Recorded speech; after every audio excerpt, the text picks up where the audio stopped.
ষষ্ঠীর ঘর ভাঙা হবে, কালকে হয়েছিল ষষ্ঠী পুজো। ঠাকুর মশাইকে জিজ্ঞাসা করনি? একটা ফোন করে নাও, ঠাকুর মশাইকে একটা ফোন করে নাও। আমাদের সব কবে হয়েছে আর মনে আছে? ঠাকুর মশাইয়ের নাম্বার আছে বা? আচ্ছা ফোন করছি, ভিডিও কল করছে। আচ্ছা আচ্ছা ঠিক আছে। নমস্কার, কেমন আছেন সবাই? আশা করি সবাই ভালো আছেন, আমিও ভালো আছি। আজ আরও একটি নতুন ব্লগ নিয়ে চলে আসলাম। আমার আজকের ব্লগটি স্পেশাল ব্লগ। আজ অনুরাধার অন্নপ্রাশনের ব্লগ। বেশ কয়েকদিন আগে অনুরাধার ষষ্ঠী পুজোর একটি ব্লগ আপনাদের সঙ্গে আমি শেয়ার করেছিলাম, আর তাতে বলেইছিলাম যে অনুরাধার অন্নপ্রাশনও আসবে খুব শীঘ্রই। তো ষষ্ঠী পুজোর কয়েকদিন পরে অনুরাধার অন্নপ্রাশন। অনুরাধার অ্যাকচুয়ালি অন্নপ্রাশনটা পরপর 2 দিন ধরে হয়েছিল। ইন্ট্রোটা দিলাম, এটা হচ্ছে গিয়ে ষষ্ঠী পুজোর পরে অন্নপ্রাশনের দ্বিতীয় দিন। প্রথম দিনের ভিডিওটি দেখাই।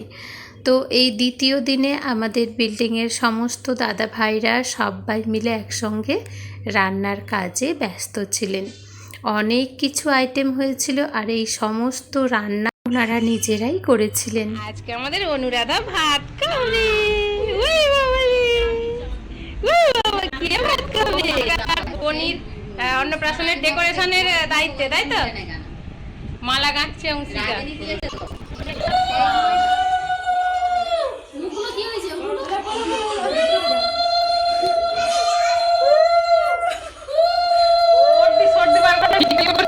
এখন তো সিজন এটাই, কি আর করবে বলো?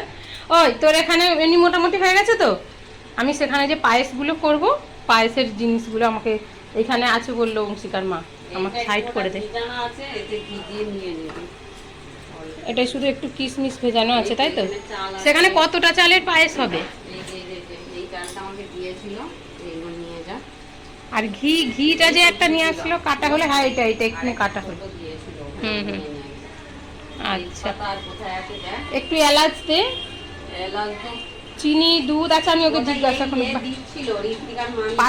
বাতাসা পায়েসের জন্য নিয়ে এসেছে না? তোর এখানে ভাজাভুজিগুলো প্রায় হয়ে গেছে। আর পনিরটা হচ্ছে গিয়ে মশলা দিয়ে এভাবে, তাই তো? যেমন এমনি ভোগের রান্না হবে। মিষ্টি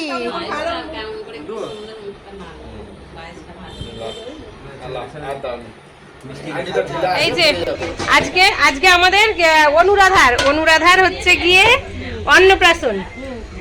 অন্নপ্রাশন উপলক্ষে ভেজ বিরিয়ানি হচ্ছে 2 পেজে। যে আজকে যেহেতু বৃহস্পতিবার, নিরামিষের দিন, এলাচ। সবাই এখন ব্যস্ত, বাচ্চাদের স্কুল চালু আছে, সবাই তাড়াহুড়ো করছে।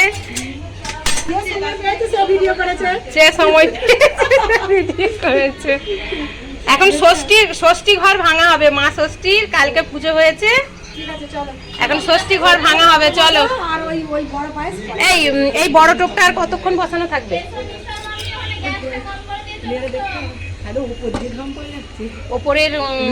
ওপরের রোদ্দুরটার কারণে এটা হচ্ছে। থাক, হয়নি ওপরে এখনো ওঠেনি, একটু থাক। ওই ষষ্ঠী ঘরটা ভাঙানো হয়ে গেলে এটা নামিয়ে ওটা বসিয়ে দিয়ে আমি ক্ষীরটা করবো ওখানে, নাকি? আচ্ছা না, তুমি এমনি এমনি বলো যে মা ষষ্ঠী। ও অংশিকার মাম্মি তুমি এমনি বলো মনে মনে, গলায় কাপড় দিয়ে, মানে তোমার বলো বলে না। ওই যে বললাম, আমাদের অনুবুড়ির অন্নপ্রাশন 2 দিন হয়েছিল। এটি হচ্ছে ষষ্ঠী পুজোর পরের দিন সকালে ষষ্ঠী ঘর ভাঙা হলো, দেখতেই পেলেন।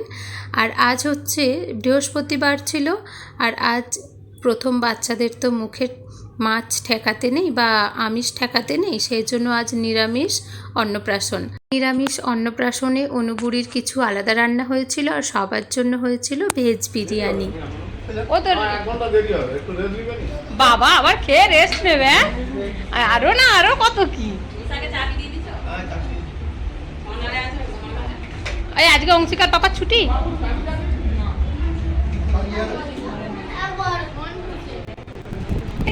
অনুরাধা এখন পাপার কোলে করে কোথায় যাচ্ছে গো?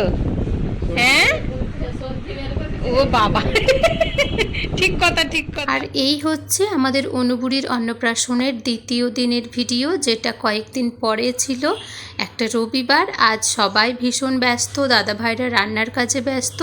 আর এখন সকালে টিফিনের পর্ব। সকালে টিফিনের পর্ব সারার পরে এদিকে আমি আর আমাদের সচিন ভাইকে আপনারা অনেকেই চেনেন, আমাদের বিল্ডিংয়ের বিভিন্ন ধরনের রঙ্গোলি সাজানো গোছানোর কাজ উনি খুব ভালো করেন, আর সঙ্গে যদিও আমি থাকি। তো আজ এখানে আমি আর ওই সচিন ভাই দুজনে মিলে সুন্দর করে ফুল দিয়ে সাজিয়ে তুলেছিলাম, যাতে অন্নপ্রাশনের অনুষ্ঠানটা আরও সুন্দর হয়ে ওঠে। আর এখানে এই যে পেছনে গোলাপি আর সাদা রঙের বেলুন দিয়ে সুন্দর করে সাজিয়ে একটা ছোটোখাটো স্টেজ বানানো হয়েছিল। ওটা সচিন ভাইয়ের একারই আইডিয়া ছিল, আর উনি এই বেলুনগুলো সাজাতে খুব অভ্যস্ত।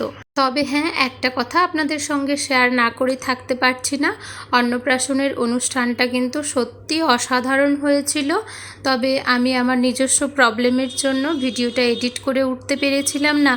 এখন ওই যে ছন্ন ছাড়ার মতো এখান থেকে ওখান থেকে একটু আধটু করে ভিডিও নিয়ে কোনো ক্রমে এডিট করে উঠলাম। তবে অর্ধেক কথা আমার ঠিকঠাক মনেও পড়ছে না, আমি আমার নিজের মতো করে ভয়েস অ্যাড করার চেষ্টা করলাম। এখন রেডি হয়ে চলে এসেছে অনুবুড়ি ওর দিদির কোলে বসে, আর পাশে ওর পাপা।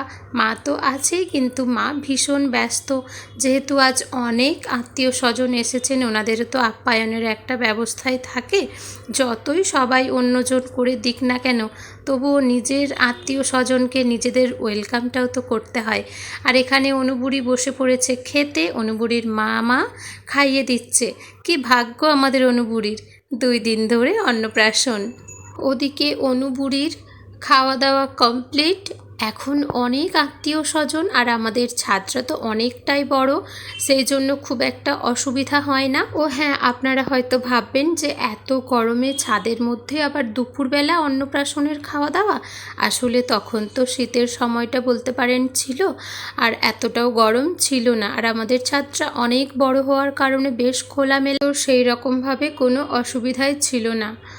আর বলতে পারেন যে এতদিন পর আমি কেন ভিডিওখানা এডিট করছি। অ্যাকচুয়ালি ভিডিওটা আমার তখনই এডিট করার কথা ছিল, কিন্তু আমার অনেক পার্সোনাল কারণ, যেমন বড় ছেলের পরীক্ষা, ওর পরেই ছোট ছেলের পরীক্ষা শুরু না হতে হতেই আবার আমার বাবা শরীর খারাপে পড়লেন, ওর পরে আমার বাবা আমাদের ছেড়ে চলেও গেলেন। তো এই সমস্ত বিভিন্ন কারণে আমি ব্লগখানা এডিট করে উঠতে পেরেছিলাম না। আর যেহেতু অনুবুড়ির ক্যামেরা ছিল না অন্নপ্রাশনে, তো সেই হিসাবেই বলতে পারেন এটি একটা স্মৃতি হিসাবে আমি কিছু টুকরো ভিডিও নিয়ে এডিট করে রাখলাম ছোট্ট ব্লগ হিসাবে, যাতে অনুবুড়ির এটা স্মৃতি হিসাবে রয়ে যায়।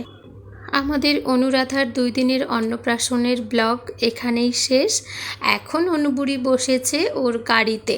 ছোট বাচ্চারা যেমন লাল টুকটুকে কিংবা আকর্ষণীয় কালার যা ওদের চোখে লাগে পছন্দ করে, অনুবুড়ি কিন্তু লাল রঙটা ভীষণ পছন্দ করে।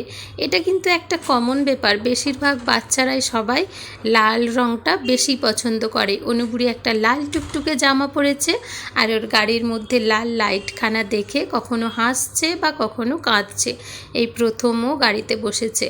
আপনারা সবাই আশীর্বাদ করবেন অনু যেন অনেক অনেক সুস্থ থাকে, ভালো থাকে, আর 5টা শিশুর মতো হেসে খেলে বড় হতে পারে। আপনারাও সবাই ভালো থাকবেন, সুস্থ থাকবেন, সাবধানে থাকবেন। আর অনুবুড়ির অন্নপ্রাশনের ব্লগখানা আপনাদের কেমন লাগলো পারলে একটি কমেন্ট করে জানাবেন। এতটা সময় সঙ্গে থাকার জন্য